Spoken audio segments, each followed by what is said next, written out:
அனைவருக்கும் வணக்கம். Welcome to mechanical engineering Tamil. இன்னைக்கு நம்ம என்ன எதை பத்தி பார்க்க போறோம் அப்படின்னு பாத்தீங்கன்னா, யமகா நிறுவனத்தோட MT-15 அப்படின்ற ஒரு பைக்கும் FZ வெர்ஷன் 3 அப்படின்ற ஒரு பைக்கும் உள்ள கம்பேரிசன் பத்தி நம்ம இந்த வீடியோல பார்க்க போறோம். உங்களுக்கு இதை பத்தி தெரிஞ்சுக்கணுமா? வாங்க பார்க்கலாம். அதுக்கு முன்னாடி நீங்க இன்னும் நம்ம சேனல் சப்ஸ்கிரைப் பண்ணலனா அந்த ரெட் கலர் பட்டனை பிரஸ் பண்ணி சப்ஸ்கிரைப் பண்ணிக்கங்க. கூடவே அந்த பெல் பட்டனையும் பிரஸ் பண்ணிக்கங்க. நம்ம சேனல் என்ன வீடியோஸ் போட்டாலும் உங்களுக்கு உடனுக்குடன் அப்டேட்ஸ் வந்துகிட்டே இருக்கும்.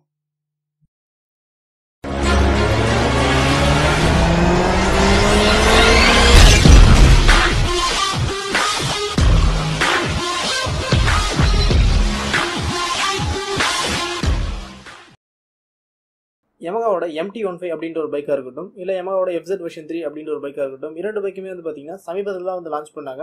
அது மட்டும் இல்லாமல் இந்த இரண்டு பைக்குமே வந்து லான்ச் பண்ணும்போது வந்து பல பேரோட வரவேற்பு பெற்றிருந்தது அப்படின்னே சொல்லுவேன். இந்த இரண்டு பைக்குமே வந்து அந்தந்த பைக்கை பொறுத்தவரை வந்து கொஞ்சம் லுக் நல்லாவே இருக்கும் அப்படின்னே சொல்லலாம். அந்த வகையில் இந்த இரண்டு பைக்கோட கம்பேரிசன் பார்த்து நம்ம இந்த வீடியோவில் பார்க்க போகிறோம். முதல்ல இந்த பைக்கோட டிசைன் பொறுத்தவரை வந்து MT-15 அப்படின்ற பைக்கை பார்த்தோம் அப்படின்னா, ஆல்ரெடி வந்து யமகாவில் ஃபேமஸாக இருக்கக்கூடிய MT-09 அப்படின்ற பைக்கோட டிசைனை மையமாக வச்சு தான் வந்து இந்த MT-15 அப்படின்ற பைக்கை வந்து உருவாக்கியிருக்காங்க. இது வந்து பார்க்கறதுக்கு ஆல்ரெடி இருக்கக்கூடிய MT-09 அப்படின்ற பைக்கோட ஒரு பேபி மாதிரியே இருக்குது அப்படின்னு சொல்லலாம். இதே வந்து FZ வெர்ஷன் 3 அப்படின்ற பைக் எடுத்துக்கிட்டோம் அப்படின்னா, ஆல்ரெடியே வந்து FZ பொறுத்தவரை வந்து FZ வெர்ஷன் 1, FZ வெர்ஷன் 2 அப்படின்ற பைக் இருக்குது. அந்த வகையிலே வந்து FZ வெர்ஷன் 3 அப்படின்ற பைக்கை வந்து சமீபத்தில் வந்து அப்டேட் பண்ணி லான்ச் பண்ணாங்க. இதோட டிசைனுமே வந்து பார்க்க ரொம்பவே நல்லா இருக்குது அப்படின்னே வந்து சொல்லலாம். அடுத்து வண்டியோட இன்ஜின் பொறுத்தவரை பார்த்தோம் அப்படின்னா, யமகாவோட MT-15 அப்படின்ற பைக்கில் வந்து 155cc கொடுத்துருக்காங்க. Single cylinder liquid cooled engine. இதே வந்து FZ வெர்ஷன் 3 அப்படின்ற பைக்கில் பார்த்தோம் அப்படின்னா 149cc கொடுத்துருக்காங்க. இது வந்து சிங்கிள் சிலிண்டர் ஏர் கூல்ட் இன்ஜின். இதில் இன்ஜின் பொறுத்தவரையும் பார்த்தீங்கன்னா யமகாவோட MT-15 அப்படின்ற பைக்கில் வந்து கொஞ்சம் நல்லாவே கொடுத்துருக்காங்க அப்படின்னு சொல்லலாம். அடுத்து வண்டியோட பீச் மற்றும் டார்க் பற்றி பார்த்தோம் அப்படின்னா, MT-15 அப்படின்ற பைக்கில் வந்து 19 பிஎஸ்பி கொடுத்துருக்காங்க. டார்க் அப்படின்னு பார்க்கும்போது 15 நியூட்டன் டார்க் வந்து கொடுத்துருக்காங்க. இதே வந்து FZ வெர்ஷன் 3ல பார்த்தோம் அப்படின்னா 13 பிஎஸ்பி கொடுத்துருக்காங்க. டார்க் அப்படின்னு பார்க்கும்போது 12.8 Nm டார்க் வந்து கொடுத்துருக்காங்க. இதில் பீச் மற்றும் டார்க் பற்றி பார்த்தோம் அப்படின்னாலும் வந்து MT-15 அப்படின்ற பைக்கில் வந்து கொஞ்சம் நல்லாவே கொடுத்துருக்காங்க அப்படின்னு சொல்லலாம். அடுத்து வண்டியோட ஃபியூல் டெலிவரி டைப் அப்படின்னு பார்த்தோம் அப்படின்னா, இரண்டு வண்டியிலுமே வந்து ஃபியூல் இன்ஜெக்ஷன் தான் வந்து கொடுத்துருக்காங்க. அடுத்து வண்டியோட ஃபியூல் டேங்க் கெப்பாசிட்டி அப்படின்னு பார்க்கும்போது MT-15ல வந்து 11 லிட்டர் வந்து ஃபியூல் டேங்க் கெப்பாசிட்டி கொடுத்துருக்காங்க. இதே வந்து FZ வெர்ஷன் 3 அப்படின்ற பைக்கில் பார்த்தோம் அப்படின்னா 12 லிட்டர் வந்து வண்டியோட ஃபியூல் டேங்க் கெப்பாசிட்டி வந்து கொடுத்துருக்காங்க. அடுத்து வண்டியோட கியர்ஸ் அப்படின்னு பார்க்கும்போது MT-15 அப்படின்ற பைக்கில் வந்து 6 ஸ்பீட் டிரான்ஸ்மிஷன், அதாவது வந்து 6 கியர்ஸ் வந்து கொடுத்துருக்காங்க. இதே வந்து FZ வெர்ஷன் 3 அப்படின்ற பைக்கில் எடுத்துக்கிட்டோம் அப்படின்னா 5 ஸ்பீட் டிரான்ஸ்மிஷன், அதாவது வந்து 5 கியர்ஸ் வந்து கொடுத்துருக்காங்க. இந்த கியர்ஸ் பொறுத்தவரையிலும் வந்து பார்த்தீங்கன்னா இந்த MT-15 அப்படின்ற பைக்கில் வந்து பார்த்தீங்கன்னா கொஞ்சம் நல்லாவே கொடுத்துருக்காங்க அப்படின்னு சொல்லுவேன். அடுத்து வண்டியோட வெயிட் அப்படின்னு பார்க்கும்போது MT-15 அப்படின்ற பைக்கில் வந்து 139 கிலோகிராம் வந்து வண்டியோட வெயிட் வருது.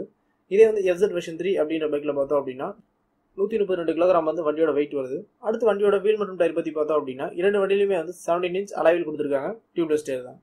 அடுத்து பிரேக்கிங் அப்படின்னு பார்த்தோம் அப்படின்னா இரண்டு வண்டியிலுமே வந்து பார்த்தீங்கன்னா ஃப்ரண்ட் வீல வந்து 282 mm வந்து டிஸ்பிளே கொடுத்துருக்காங்க. ரியர் வீல பார்த்தோம் அப்படின்னா 220 mm வந்து டிஸ்பிளே கொடுத்துருக்காங்க.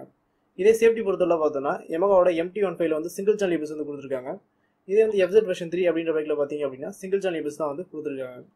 இதை பொறுத்தவரை வந்து பார்த்தீங்கன்னா பிரேக்கிங் சேஃப்டி எல்லாமே வந்து ஒன்றாவே இருக்குது அப்படின்னு சொல்லலாம். அடுத்து வண்டியோட சஸ்பென்ஷன் அப்படின்னு பார்த்தோம் அப்படின்னா இரண்டு வண்டியிலுமே வந்து ஃப்ரண்ட் வீல் வந்து டெலஸ்கோபிக் கொடுத்துருக்காங்க. ரியர் வீல பார்த்தோம் அப்படின்னா ஸ்விங் ஆர்ம் சஸ்பென்ஷன் சிஸ்டமும் வந்து கொடுத்துருக்காங்க. அடுத்து வண்டியோட ஹெட்லைட் மற்றும் டெய்லைட் பற்றி பார்த்தோம் அப்படின்னா இரண்டு வண்டியிலுமே வந்து ஹெட்லைட் மற்றும் டெய்லைட் இரண்டுமே வந்து LED லைட் தான் வந்து கொடுத்துருக்காங்க. அடுத்து வண்டியோட இன்ஸ்ட்ருமெண்ட் கிளஸ்டர் அப்படின்னு பார்க்கும்போது இரண்டு வண்டியிலுமே வந்து பார்த்தீங்கன்னா ஸ்பீடோமீட்டர், ஓடோமீட்டர், டாக்கோமீட்டர் எல்லாமே வந்து ஃபுல் அண்ட் ஃபுல் வந்து டிஜிட்டல்லையும் வந்து கொடுத்துருக்காங்க. அடுத்து வண்டியோட டாப் ஸ்பீட் அப்படின்னு பார்க்கும்போது யமகாவோட MT-15 அப்படின்ற பைக்கில் வந்து பார்த்தீங்கன்னா 140 km/h வரையும் போகும் அப்படின்ற மாதிரி சொல்லியிருக்காங்க. இதே FZ வெர்ஷன் 3 அப்படின்ற பைக்கில் பார்த்தோம் அப்படின்னா 120 km/h வரையும் போகும் அப்படின்ற மாதிரி வந்து சொல்லியிருக்காங்க. இது டாப் ஸ்பீட் பொறுத்தவரையும் வந்து MT-15 அப்படின்ற பைக்கில் வந்து கொஞ்சம் நல்லாவே கொடுத்துருக்காங்க அப்படின்னு சொல்லலாம். அடுத்து வண்டியோட மைலேஜ் அப்படின்னு பார்த்தோம் அப்படின்னா MT-15 அப்படின்ற பைக்கில் வந்து பார்த்தீங்கன்னா 40 km/h வரையுமே வந்து நம்ம மைலேஜ் எதிர்பார்க்கலாம். இதே வந்து FZ வெர்ஷன் 3 அப்படின்ற பைக்கில் வந்து 45 50 km/h வரையுமே வந்து நம்ம மைலேஜ் வந்து எதிர்பார்க்கலாம். மைலேஜ் பொறுத்தவரை வந்து FZ வெர்ஷன் 3ல வந்து கொஞ்சம் நல்லாவே கொடுத்துருக்காங்க. அடுத்து வண்டியோட விலை அப்படின்னு பார்த்தோம் அப்படின்னா யமகாவோட MT-15 அப்படின்ற பைக்கோட விலை வந்து சென்னையோட ஆன் ரோட் பிரைஸ்க்கு வந்து 1,60,000 வரையுமே வண்டியோட விலை வந்து வருது. இதே வந்து FZ வெர்ஷன் 3 அப்படின்ற பைக்கோட விலை வந்து பார்த்தோம் அப்படின்னா சென்னையோட ஆன் ரோட் பிரைஸ்க்கு வந்து 1,15,000 வரையுமே வந்து வண்டியோட விலை வந்து வருது. இந்த விலை பொறுத்தவரையும் வந்து பார்த்தீங்கன்னா FZ வெர்ஷன் 3 அப்படின்ற பைக்கில் வந்து கொஞ்சம் நல்லாவே இருக்குது அப்படின்னு சொல்லலாம். அடுத்து இந்த பைக் வந்து வாங்கலாமா வேணாமா அப்படின்ற மாதிரி வந்து உங்களுக்கு ஒரு சந்தேகம் இருக்கும். இதை பொறுத்தவரை வந்து பார்த்தீங்கன்னா இரண்டு பைக்குமே வந்து நல்ல பைக் அப்படின்னு சொல்லலாம். இது வந்து அவங்களுக்கு தேவையை பொறுத்து இருக்குது அப்படின்னு வந்து நான் சொல்லுவேன். உதாரணத்துக்கு பார்த்தோம் அப்படின்னா எனக்கு வந்து MT-09 லுக்கில் ஒரு வண்டி வேணும், அது வந்து 150cc வந்து ஒரு நல்ல பர்ஃபார்மன்ஸ் பைக் வேணும், அதுவும் இல்லாமல் நான் நல்லா ஸ்பீடாக தான் போவேன், எனக்கு வண்டி வந்து 1,60,000 இருந்தாலும் பரவாயில்ல அப்படின்னு நினச்சிங்கன்னா Yamahaவோட MT-15 அப்படின்ற பைக்கை வந்து நீங்கள் தேர்வு செய்யலாம். இல்லை எனக்கு வந்து நல்ல மைலேஜ் கிடைக்கணும், அது மட்டும் இல்லாமல் வண்டியோட விலை வந்து கொஞ்சம் கம்மியாக இருக்கணும், ABS இருக்கணும் அப்படின்னு நினச்சிங்க அப்படின்னா நீங்கள் Yamahaவோட FZ வெர்ஷன் 3 அப்படின்ற பைக்கை வந்து தேர்வு செய்யலாம். உங்களுக்கு இந்த தகவல் வந்து ஒரு பயனுள்ள தகவலாக இருக்கும் அப்படின்னு நான் நினைக்கிறேன். உங்களுக்கு இதே மாதிரி வந்து மேலும் பல தகவல் அது நம்ம தமிழ் மொழி தெரிஞ்சுக்கணும். சேனலை சப்ஸ்கிரைப் பண்ணுங்கள், லைக் பண்ணுங்கள், ஷேர் பண்ணுங்கள். நன்றி, வணக்கம்.